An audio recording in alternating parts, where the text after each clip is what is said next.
Okay, what are you seeing? Like, I know you talk to a lot of real estate investors, and most of the people in our meetup that are watching this are have a real estate background, and real estate investors kind of think a little bit different. What have you been, what concepts are good in general? I know we're being in generals, but what would open the mind to somebody that's a real estate investor? They're going to continue doing their real estate investing.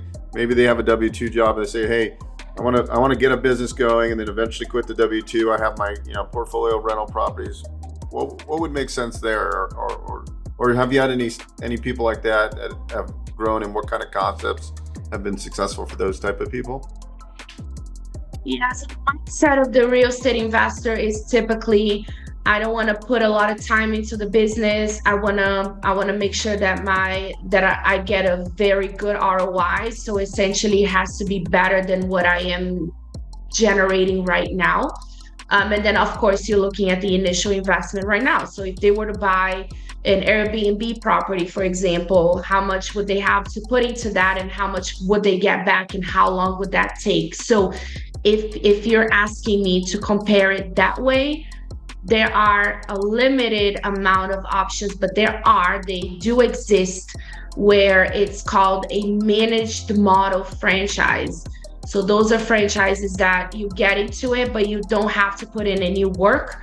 So there is a management company that can manage the business for you, and you pay a small percentage fee, and the returns are much higher.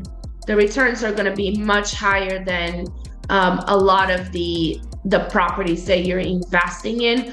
Obviously, we have to do our due diligence to make sure, but it is definitely it's going to be less than 10 opportunities. Most franchises do require some involvement, but they do exist where it's just called a managed model, and they will run it for you, and you will just kind of get your return. Yeah, I was just talking more in general, like like somebody who's got a real estate investing background, like what concepts have they kind of tended to lean towards and enjoyed to buy? Are you trying to escape the W 2 rat race? Or have you always wanted to own your own business? Have you ever thought about owning a franchise? If so, franuniversity.com can help.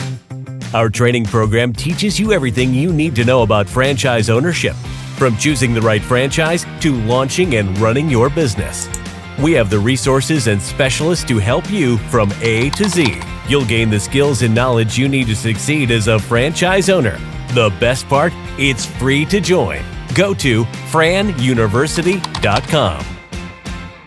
So, I mean, that doesn't quite work that way. It's not like, oh, you're in real estate, so you should do this, right? So, it really depends on the time that they're willing to put into the business. So I've worked with a few that they want to stay in real estate. So they look into like property management types of franchises. They look into flipping homes. They're actually flipping homes types of franchises that offer huge marketing and lead generation, where if you're already flipping homes, so if that's something that you're already doing, you can actually take your business to the next level by utilizing a franchise system. So if that's what you're asking, that would be one way of doing it.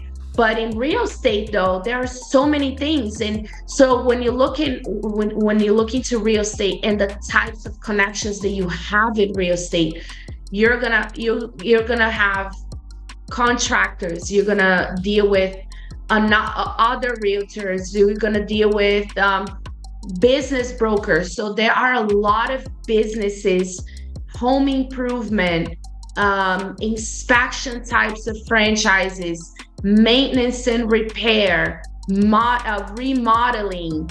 And those are all businesses that, if you're a real estate investor and you're already dealing with that type of network of people, it could be a very nice way for you to diversify.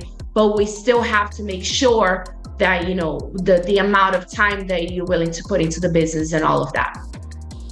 And would you say, like, a lot of people that go into their first franchise may diversify and do other concepts as well? Like, Like they get businesses rolling, and then they put the right management in place, and then they might have a HVAC type of company, and then they might do a flooring company or something that almost like a platform, and that's how they really scale up. Can you kind of tell us like how you've seen success in that model? Common, and the easiest way to do that is to select brands that have and it's almost like a parent company. So there are brands, what they do is you have the master or the parent company, and they have multiple franchises under them. So essentially you start with one service, and then once you establish that model, then you can see, okay, I have a moving and junk hauling business. But I'm finding that when I go into these people's homes, that they're asking me to clean it, they're asking me to clean their carpets, they're asking me to repair the furniture. So there's all these additional services that they're asking me to do. So why don't I go ahead and open a leather repair type of franchise? So that umbrella company may have another service that you can provide, and that's how you grow in the franchising space. And the nice thing about it is that once you open one, then when you're ready to open your second franchise, they'll typically give you a huge discount on the franchise fee. So I've seen some investors who start with one and then they get into the second and the third. And by the time they go into that different service, they are almost, they're getting like 50% off on that second franchise fee. So yes, it's a very common that you can start with one service, but then end up offering multiple services in the future. So as you can see, there's a lot of things we can do in the franchise world, and this is just like we're giving you guys like a broad overview. There's a lot to it, and that's why you're going to meet with if you were interested, you're going to go through the process. But I wanted to give everybody an overview, and I know it's kind of, maybe some of you are kind of spinning your head. Hey guys, Beau here. If you enjoyed what you saw, please subscribe to this channel. We talk all things financing. I've been in the lending industry for over 20 years, and I'm happy to answer your questions and provide great content.